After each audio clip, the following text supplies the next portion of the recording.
Olá, bem-vindas, bem-vindos, bem-vindas. Esse é o nosso primeiro vídeo desse ciclo de aulas pré-gravadas da nossa oficina de metodologia do Coletivo Iteramaxê. Então, nós vamos conversar com a pergunta de pesquisa, com o nosso objetivo de aprendizado, que é estabelecer uma pergunta de pesquisa e a sua importância. E vai ser a pergunta que vai guiar vocês ao longo da escrita dos projetos de pesquisa que vocês vão submeter aos processos de seleção de programas de mestrado e doutorado.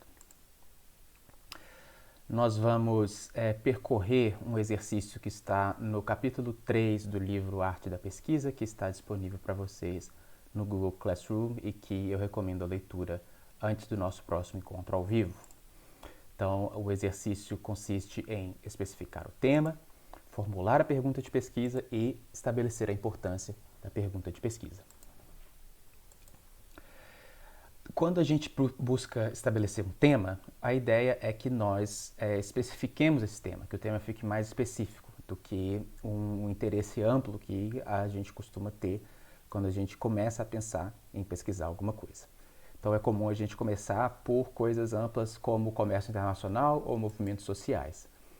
Mas um interesse tão amplo quanto o comércio internacional ou movimentos sociais não dá para começar a pesquisar sem a gente afunilar um pouco mais e especificar algo que seja mais factível de ser pesquisado em apenas um projeto de pesquisa. Então, porque, por exemplo, o comércio internacional e os movimentos sociais são áreas que geram milhares e milhares de publicação todo ano, então a gente não conseguiria nem começar a fazer uma revisão de literatura com algo tão amplo quanto o comércio internacional ou movimentos sociais. Então, por onde que a gente começa? A gente começa especificando, afunilando um pouco mais o nosso interesse. A gente vai do interesse a um tema. Então, um exemplo de tema que cabe dentro de comércio internacional, um entre vários temas, seria a atuação do Brasil pelo fim dos subsídios agrícolas nas negociações multilaterais da Organização Mundial do Comércio.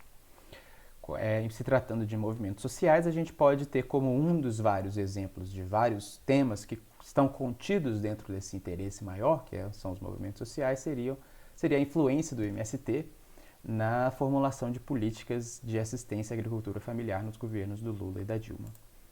Outro interesse muito amplo, que gera milhares de publicações por ano, que não daria para ser um ponto de partida, mas que a gente pode afunilar, seria religião e política, que a gente pode partir disso para especificar, pensando, por exemplo, no voto da população evangélica no Brasil em eleições para presidente. Então a gente está partindo aí, dentro de religião e política, você poderia ter várias religiões diferentes, além da religião evangélica, vários países diferentes e vários aspectos diferentes da política, Então, por exemplo, mesmo dentro de população evangélica no Brasil, a gente poderia estar pensando como um tema a atuação parlamentar da bancada evangélica. Mas aqui, nesse exemplo de tema que está sendo especificado, a gente está pensando no voto da população em eleições para presidente. Ou seja, a gente já afunilou bastante e aí dá para começar a pensar em alguma coisa. Mas o próximo passo é da gente ir do tema para a pergunta. A gente precisa especificar uma pergunta. A gente vai colocar uma pergunta que é sobre uma coisa que a gente ainda não sabe sobre o mundo e que a nossa pesquisa vai revelar. Então, especificar o tema vai ser só o primeiro passo, e aí depois, uma vez especificado o tema, a gente vai precisar formular a pergunta de pesquisa. E nós queremos uma pergunta de pesquisa que vá quando a gente responde essa pergunta, a gente é capaz de revelar coisas novas sobre o tema em que a gente está pesquisando. E revelar coisas novas aqui é muito importante, porque é muito normal, que é muito comum que pessoas com menos experiência em pesquisa, quando estão começando um projeto, comecem com a intenção de querer provar alguma coisa. Mas uma pesquisa, o propósito da pesquisa é descobrir coisas, é revelar coisas novas. Então a pergunta precisa ser sincera, a gente precisa realmente não saber a resposta para a pergunta que a gente está colocando. E de modo que, ao invés de a gente fazer uma pesquisa para provar alguma coisa, a gente faz a pesquisa para descobrir alguma coisa. Então, ao invés de a gente dizer eu quero provar que tal, há uma intenção que reflete o propósito da pesquisa, a função da pesquisa, seria a gente dizer eu quero descobrir se tal. Então vamos ver aqui alguns exemplos, né, ainda contido nesses temas, nesses exemplos de temas que foram colocados. Dentro do tema da atuação do Brasil pelo fim dos subsídios agrícolas, a gente pode perguntar em que medida os países em desenvolvimento atribuíram ao Brasil um papel de liderança nessas negociações na Organização Mundial do Comércio. Você tem várias perguntas que poderiam ser colocadas, né, dentro desse tema, mas um exemplo de uma pergunta que seria uma boa pergunta de pesquisa seria essa pergunta sobre o papel do Brasil, né, o papel de liderança do Brasil perante os países em desenvolvimento. Dentro do tema da influência do MST, a gente pode colocar um exemplo de pergunta seria: quais foram os objetivos do MST em relação às políticas de assistência à agricultura familiar? O que o MST queria dessas políticas de assistência à agricultura familiar nos governos Lula e Dilma? E dentro do tema do voto da eleição da população evangélica em eleições para presidente ou eleições executivas, a gente pode colocar sob que condições as pautas de costumes vão ser determinantes para esse voto, para o voto desse eleitorado específico da população brasileira, desse grupo dentro da população brasileira. E além de colocar uma pergunta, a gente precisa especificar por que a nossa pergunta é importante. A gente vai sempre colocar, né? Bom, a minha pergunta de pesquisa é esta, mas sempre no nosso projeto de pesquisa a gente precisa deixar muito claro por que a gente precisa responder essa pergunta de pesquisa. O que a gente perde se essa pergunta ficar sem resposta, né? Então a gente precisa estar sempre ter isso em mente, sempre ter isso muito claro e conseguir articular isso de maneira muito clara e muito convincente num projeto de pesquisa. Isso é uma habilidade que toda banca de seleção vai estar procurando, vai estar, né, vendo se a pessoa que está ali se candidatando consegue articular, né, consegue, enfim, encontrar uma boa pergunta de pesquisa e articular porque essa pergunta é importante.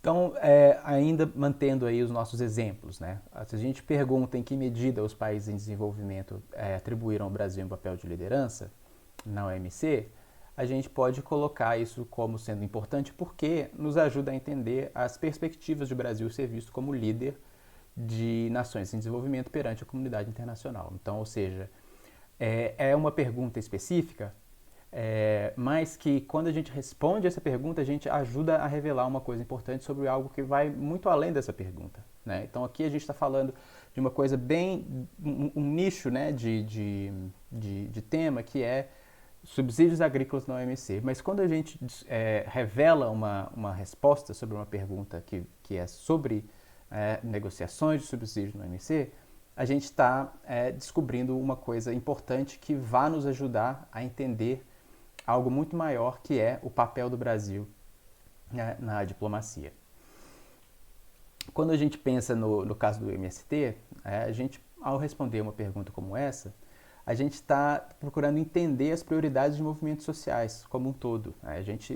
Claro, a gente não vai poder dizer que é assim para todo movimento social, mas a gente vai poder fazer uma análise dizendo, olha, esse caso aqui do MST, ele nos ajuda a entender movimentos sociais de modo geral, ao mostrar que, né, num contexto de reforma agrária, de políticas de subsistência de agricultura familiar, de políticas de assistência à agricultura familiar, esse movimento social que o MST se comportou assim.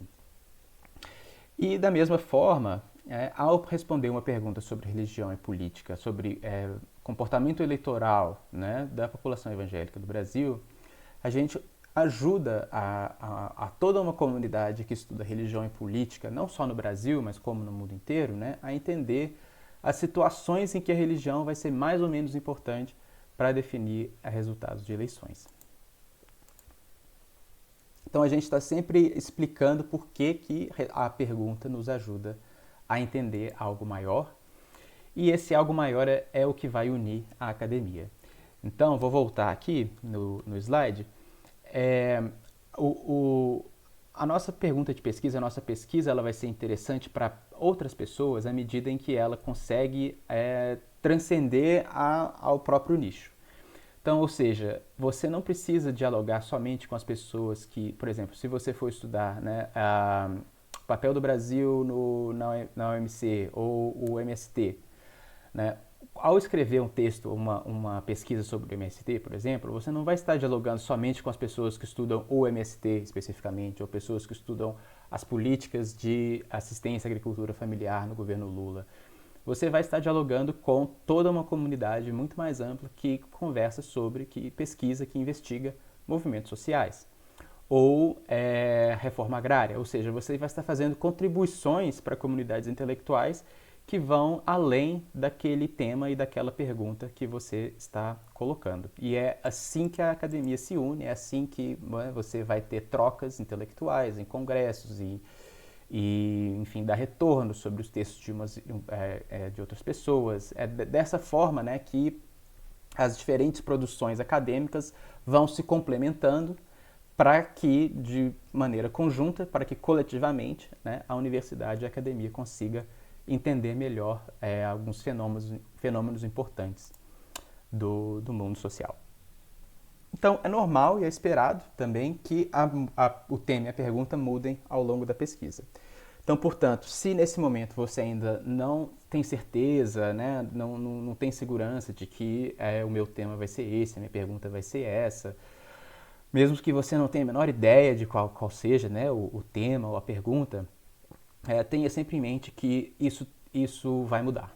Mesmo que você tenha segurança, vai mudar, porque ao longo do processo você vai encontrando coisas novas, vai descobrindo coisas novas que podem te motivar a, de pouquinho em pouquinho, ir mudando como você especifica o tema, como você coloca a pergunta, né, de modo que do começo de um projeto de pesquisa até o final, uma pergunta ela vai se metamorfoseando várias vezes, né, devagarzinho, passo a passo, até que chega lá no final, como num telefone sem fio, a pergunta pode estar completamente diferente do que foi colocado no começo, ainda que, né, tenha alguma relação.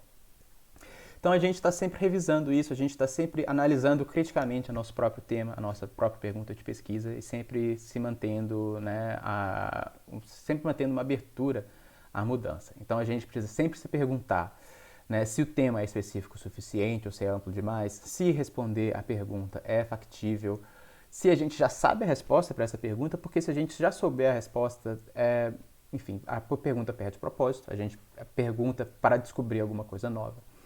E a gente também está sempre se perguntando de que maneira que responder essa pergunta nos ajuda a entender algo maior. Então, resumindo, a pergunta de pesquisa que vai nos guiar ao longo de todo o processo de pesquisa, ela deve ser específica, ela deve fazer um recorte que vai ser, né, focado o suficiente, que vai tornar a pesquisa factível, que vai nos dar a possibilidade de avançar, né, de fazer uma revisão de literatura, de saber quais dados a gente vai coletar, o que a gente vai analisar, enfim. E ela também deve ser sincera, ela deve perguntar algo que nós genuinamente não sabemos, que nós realmente ainda não descobrimos, porque o propósito da pesquisa é descobrir coisas novas. E, por fim, deve ser relevante, né, e deve nos ajudar a compreender algo maior, justamente para que a nossa pesquisa ela complemente outras pesquisas de outras pessoas, da comunidade acadêmica, e a gente adiciona ali uma peça nesse quebra-cabeça, o nosso pedacinho para esse grande mosaico, né, que é essa coletividade em busca de um entendimento maior, né, de questões como o comércio internacional, movimentos sociais ou religião e política, por exemplo. Esse foi o nosso primeiro vídeo deste ciclo de aulas pré-gravadas da oficina de metodologia do Iteramaché. Grande abraço!